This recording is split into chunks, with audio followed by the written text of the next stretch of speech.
मेरी भी मीटिंग है 5 मिनट में। और सर, जिस तरीके से इलेक्शन कमीशन को बीजेपी का एजेंट करार दे रहे राहुल गांधी लगातार इस तरह की आरोप लगा रहे हैं, हालांकि इलेक्शन कमीशन की तरफ से बड़ा संदेश है कि आप एफिडेविट फाइल कीजिए with in 7 days with evidence. कैसे देखते, क्या कहेंगे? सिर्फ हंगामा आपको खड़ा करना है, एक अविश्वास का माहौल खड़ा करना है, अराजकता का माहौल आपको खड़ा करना है।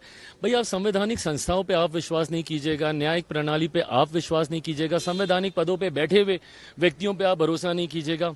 इन्होंने हर वो व्यक्ति, हर वो संस्था जिन्होंने देश हित में फैसले लेने का काम किया, देश हित में उन्होंने निर्णय लिए, उन्होंने प्रक्रियाएं शुरू कराई, इन्होंने हर उस व्यक्ति, हर उस संस्था को नकारने का काम किया।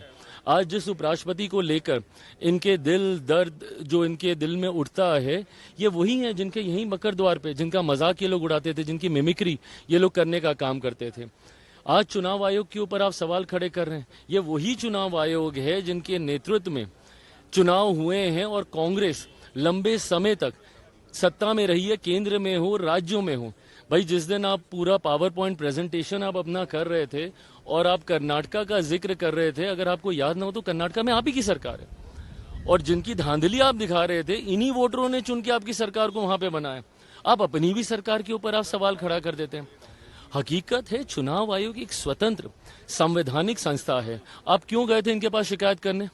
आप ही गए थे ना लोकसभा के बाद महाराष्ट्र। तो अभी तक आप लोग हम लोग को सुनाते हैं कि भैया वोटर लिस्ट में धांधली की वजह से हम लोग चुनाव जीते हैं, जबकि उसी समय झारखंड में चुनाव होता है, वो आप लोग जीत जाते हैं, तो उसके ऊपर सवाल नहीं उठता है। और अगर इतनी ही शिकायत है, बिहार में यात्रा पे निकले हैं ये दोनों लोग, अगर ये दो लोग, अगर इतनी ही चिंता है और अगर इतनी ही धांधली हुई है और अगर आपके पास इतने ही पावर पॉइंट प्रेजेंटेशन जो आप कर रहे हैं, तो एक बार एक ऑफिशियल एक अपील तो डालिए, वहां पे आपत्ति तो दर्ज कराइए। आप सिर्फ हंगामा करेंगे, बट जब आपत्ति दर्ज कराने की बात आएगी तो आप भाग जाएंगे। जब वही चुनाव आयोग आपको उसको वैलिडेट करने की बात करेगा, ऑथेंटिकेट करने की बात करेगा, एफिडेविट करने की बात करेगा, तो फिर आप भाग जाएंगे। इम्पीचमेंट मोशन तक लाने की बातचीत चल रही है चुनाव आयोग के खिलाफ। बहुत गलत है, और ये बहुत गलत परंपरा की शुरुआत ये लोग कर रहे हैं। विपक्ष की भूमिका ऐसे नहीं होती है भाई। अगर कल को अगर आपके हिसाब से नहीं होगा तो आप इस तरीके से आप संवैधानिक पदों पर बैठे हुए लोगों को, संस्थाओं को आप कटघरे में लेके जाने का आप काम करेंगे। भाई, आपकी चिंताएं हो सकती हैं, बट उन चिंताओं को एड्रेस करने के तरीके हैं ना।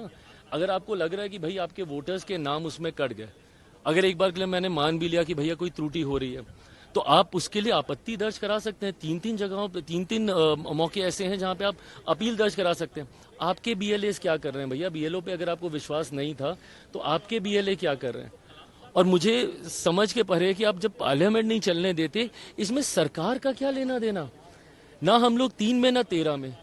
आप चुनाव आयोग के पास आप गए, आपको चुनाव आयोग से शिकायत थी कि भाई धांधली हुई है, तो धांधली को रेक्टिफाई करने का यही तो प्रोसेस है, और कैसे किया जाएगा।